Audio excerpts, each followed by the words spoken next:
Mon Dieu, tout sauf ça. Mon Dieu, tout sauf ça. Je sais pas si vous avez vu mon TikTok que j'ai sorti il y a 2 jours, mais j'arrêtais pas de dire que je voulais garder Pape Gueye le plus longtemps possible à Villarreal. Alors oui, Pape Gueye est un joueur exceptionnel.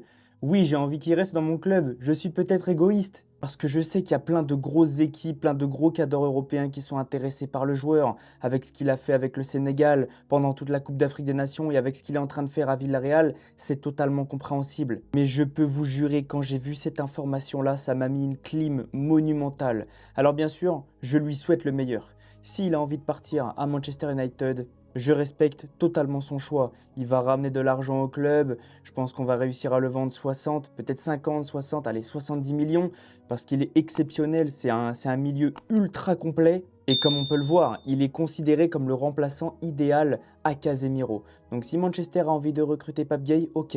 Mais ramenez l'argent, parce que c'est un joueur qui est ultra fort et c'est un joueur qui mérite de partir en légende de Villarreal. Bon, rumeur de transfert pour l'un de nos cadres les plus importants de l'équipe, Pape Gueye. Donc dernièrement, on a entendu beaucoup de rumeurs au sujet de Pape Gueye. J'en avais fait une vidéo il n'y a pas si longtemps que ça où j'avais dit qu'il allait potentiellement retrouver un club en Turquie à Galatasaray. Mais là, apparemment, cette information elle a été démentie et aujourd'hui, les rumeurs se penchent plus vers un club de Première Ligue, Manchester United. Bon, déjà, avant de commencer à donner mon avis, j'aimerais avoir le vôtre. Et je pense déjà que Pape Gueye en Première Ligue, c'est mieux que Pape Gueye en Turquie, tout simplement. Voilà, il faut rappeler que le joueur n'a que 26 ans. Voilà, donc c'est un jeune joueur qui est vraiment en train de surperformer sur cette année-là. Du coup, voilà.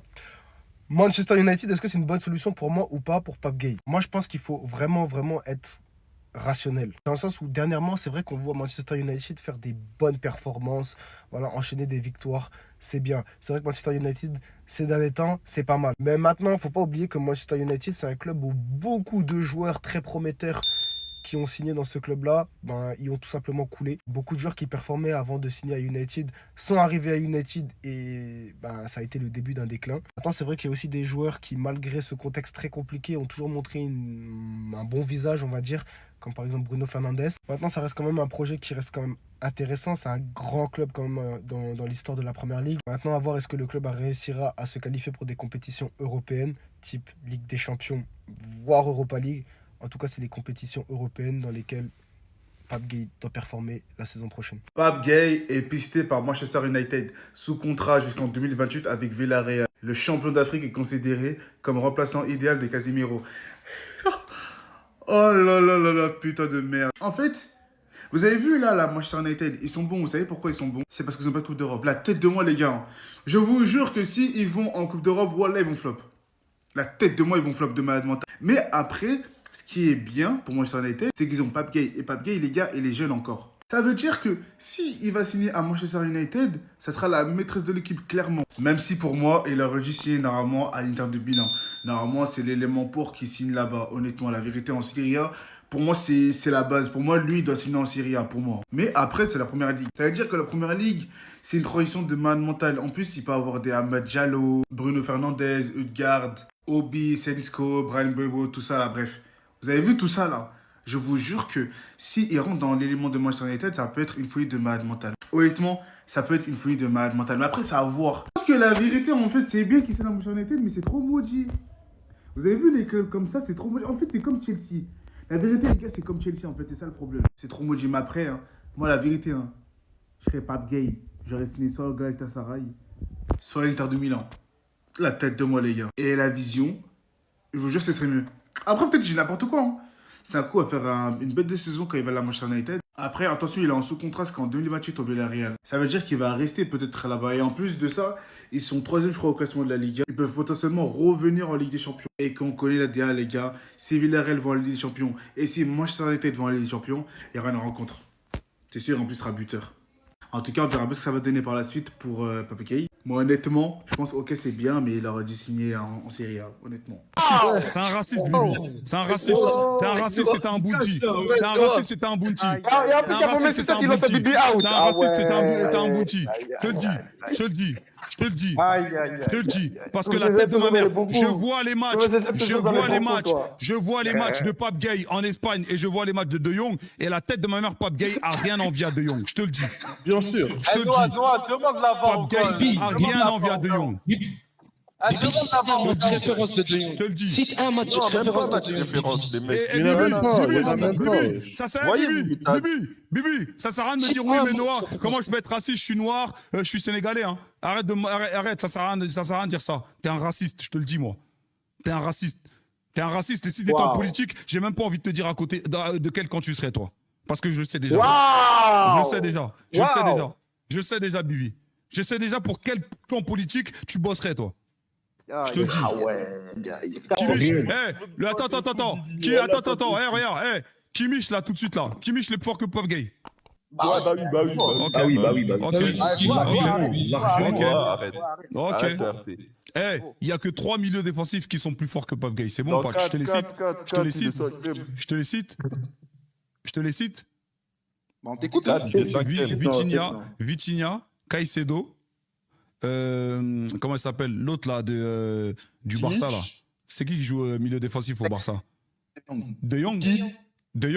Non, Ok. De Jong. Pas De Jong. Pas De Jong. non, C'est qui joue milieu défensif? De Jong. Non, pas de Jong. Qui joue milieu défensif au Barça? Bah, c'est De Jong, les gars. Vous regardez les matchs ou pas? Oui, c'est De Jong, non, c'est De Jong. Non, mais De Jong, Oui, mais il est pas meilleur que Pop Gay. Ouais, il est pas meilleur. Ah ouais? Ah ouais? Attends, Parce que Pape Gay est meilleur que Francky De Jong, c'est ça? Oui, pour moi, oui. Ouais, les gars, Manchester United s'intéresse à Pape Gueye.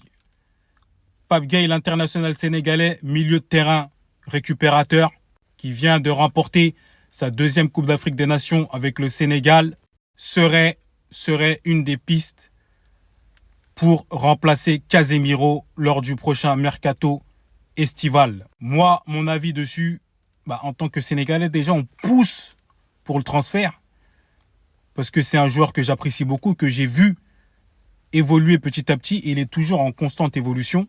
C'est un élément clé du côté de Villarreal et c'est un pilier au niveau de la sélection nationale du Sénégal. Pape Gueye peut nous apporter cet impact physique au milieu de terrain.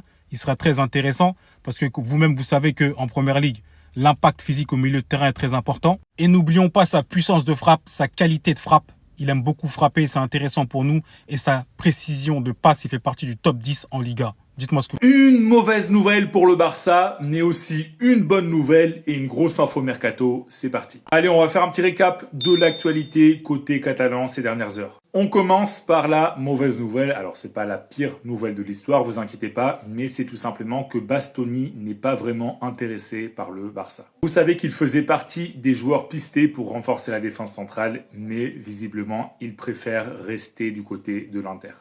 Voilà, la source, c'est le journal Sport qui explique que Bastoni préfère l'Inter et il s'éloigne du Barça. Alors, on sait que ça peut changer, mais bon, pour l'instant, c'est mal embarqué. La bonne nouvelle, c'est que pour la première fois depuis très longtemps, Hansi Flick, il peut compter sur tout son effectif, à une exception, Christensen. À part le Danois, Hansi Flick a tous ses joueurs à disposition et c'est la première fois que ça arrive depuis très longtemps. À part Christensen, je répète, il n'y a plus de blessures dans l'effectif barcelonais. Gavi est notamment revenu à l'entraînement, donc voilà, tout le monde est disponible. Fin des blessures au Barça. Voilà, la source, c'est encore une fois le journal Sport.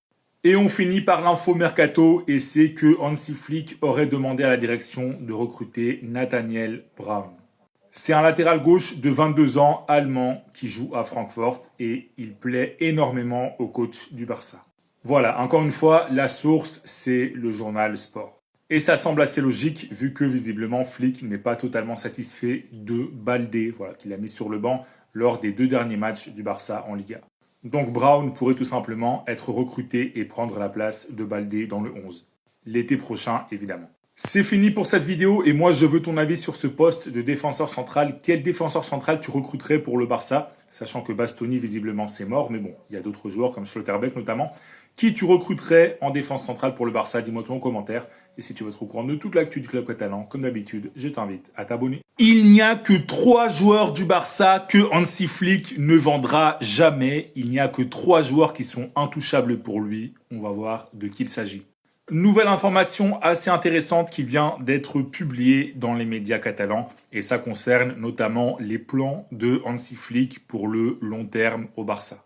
On apprend qu'il n'y a que 3 joueurs qui sont considérés comme intouchables par Hansi Flick.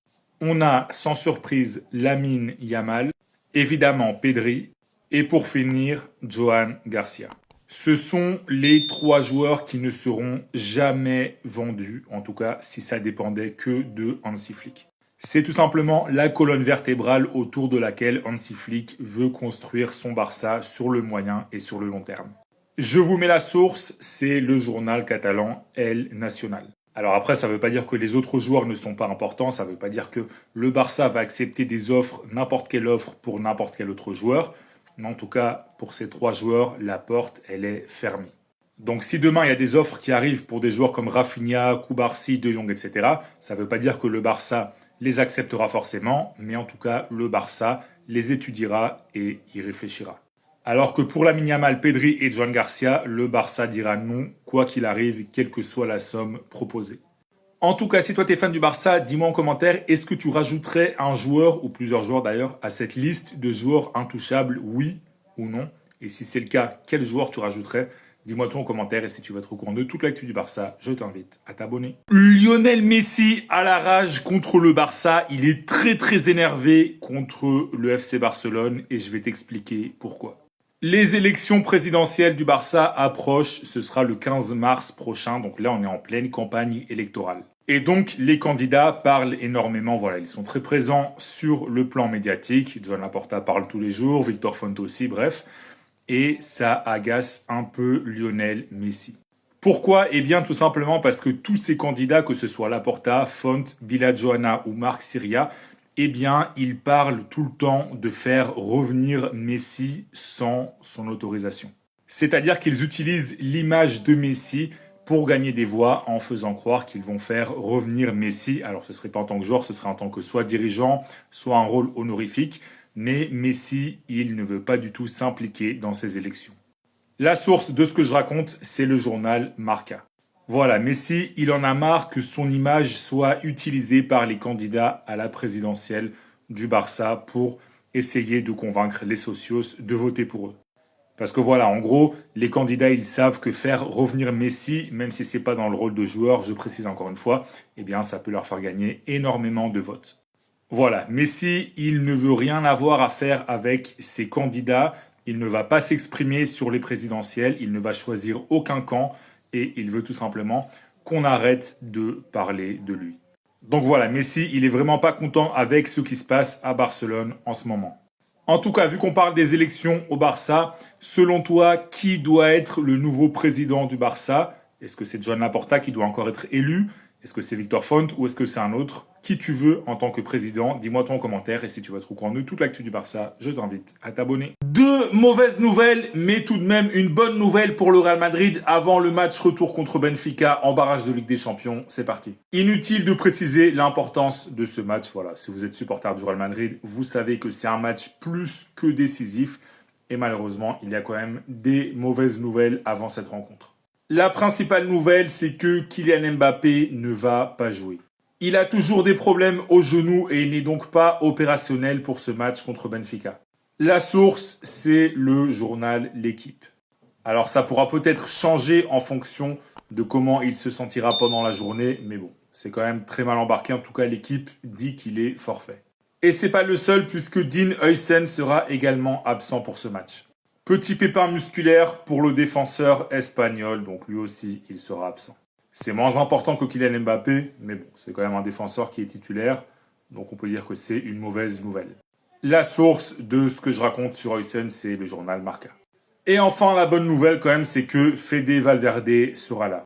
Il était un peu blessé après le match contre Osasuna de ce week-end, mais l'Uruguayen sera bien de la partie face à Benfica.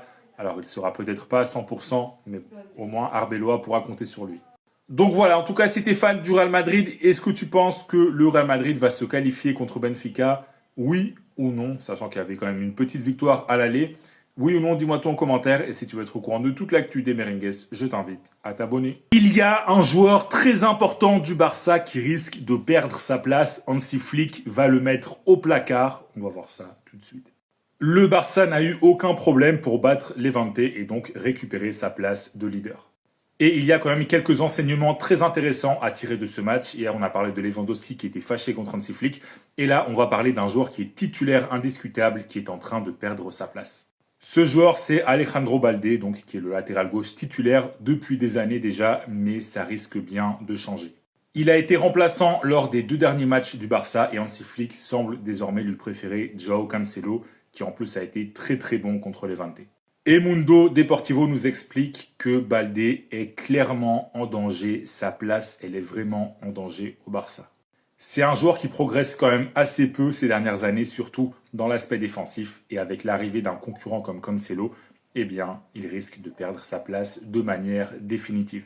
Sachant que Cancelo, à la base, c'est un joueur qui joue sur le côté droit. Voilà, donc Flick, il préfère mettre Cancelo à gauche plutôt que Balde titulaire à son poste. Donc voilà, c'est quand même un aveu, pas de confiance du coup, mais de manque de confiance de Flick envers Balde. Donc on va voir comment ça va se passer lors des prochains matchs, notamment lors des gros matchs, mais pour l'instant, eh bien, ça sent quand même assez mauvais pour Balde.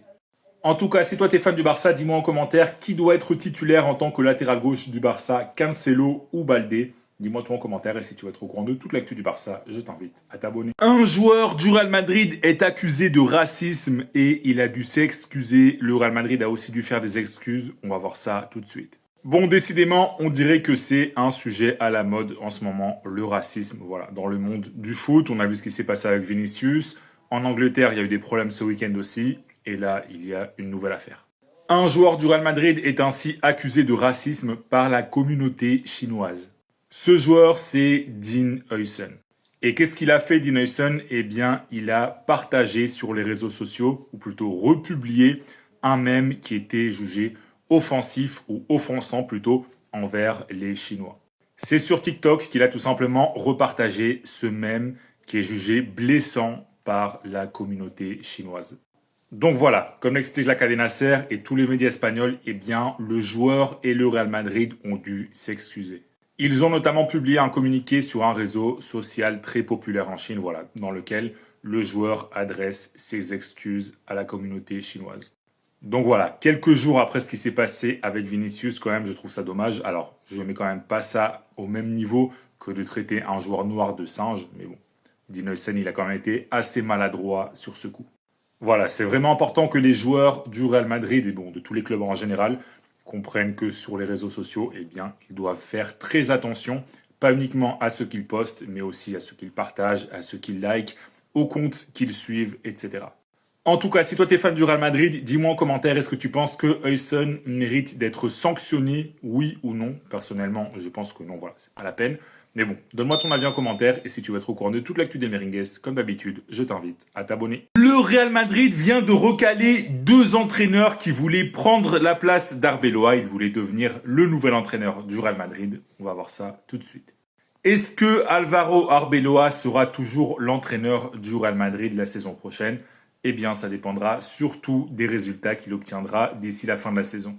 Mais ce qui est sûr, c'est qu'il y a plein d'entraîneurs qui rêveraient de prendre sa place et il y en a 2 qui ont déjà été recalés par le Real Madrid. D'abord, José Mourinho, l'entraîneur portugais de Benfica. Le Real Madrid n'a aucune intention de faire revenir l'entraîneur portugais.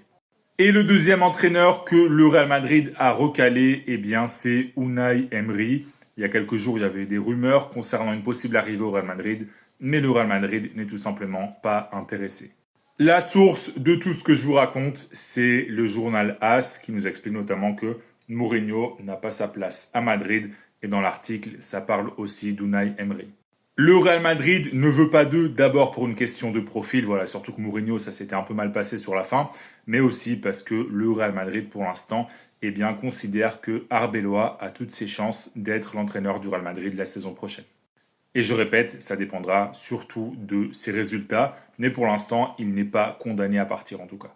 En tout cas, si toi t'es fan du Real Madrid, si tu devais choisir parmi Arbeloa, Mourinho et Unai Emery pour être entraîneur du Real Madrid la saison prochaine, qui tu choisirais? Est-ce que tu continues avec Arbeloa ou est-ce que tu choisis Emery ou Mourinho? Dis-moi toi en commentaire et si tu veux être au courant de toute l'actu du Real Madrid, je t'invite à t'abonner. Lionel Messi à la rage contre le Barça. Il est très énervé contre le FC Barcelone et je vais t'expliquer pourquoi. Les élections présidentielles du Barça approchent, ce sera le 15 mars prochain, donc là on est en pleine campagne électorale. Et donc les candidats parlent énormément, voilà, ils sont très présents sur le plan médiatique. Joan Laporta parle tous les jours, Victor Font aussi, bref. et ça agace un peu Lionel Messi. Pourquoi? Eh bien tout simplement parce que tous ces candidats, que ce soit Laporta, Font, Bila Johanna ou Marc Syria, eh bien ils parlent tout le temps de faire revenir Messi sans son autorisation. C'est-à-dire qu'ils utilisent l'image de Messi pour gagner des voix en faisant croire qu'ils vont faire revenir Messi. Alors ce serait pas en tant que joueur, ce serait en tant que soit dirigeant, soit un rôle honorifique. Mais Messi, il ne veut pas du tout s'impliquer dans ces élections. La source de ce que je raconte, c'est le journal Marca. Voilà, Messi, il en a marre que son image soit utilisée par les candidats à la présidentielle du Barça pour essayer de convaincre les socios de voter pour eux. Parce que voilà, en gros, les candidats, ils savent que faire revenir Messi, même si c'est pas dans le rôle de joueur, je précise encore une fois, eh bien ça peut leur faire gagner énormément de votes. Voilà, Messi, il ne veut rien avoir à faire avec ses candidats, il ne va pas s'exprimer sur les présidentielles, il ne va choisir aucun camp et il veut tout simplement qu'on arrête de parler de lui. Donc voilà, Messi, il est vraiment pas content avec ce qui se passe à Barcelone en ce moment. En tout cas, vu qu'on parle des élections au Barça, selon toi, qui doit être le nouveau président du Barça? Est-ce que c'est Joan Laporta qui doit encore être élu? Est-ce que c'est Victor Font ou est-ce que c'est un autre? Qui tu veux en tant que président? Dis-moi toi en commentaire et si tu veux être au courant de toute l'actu du Barça, je t'invite à t'abonner.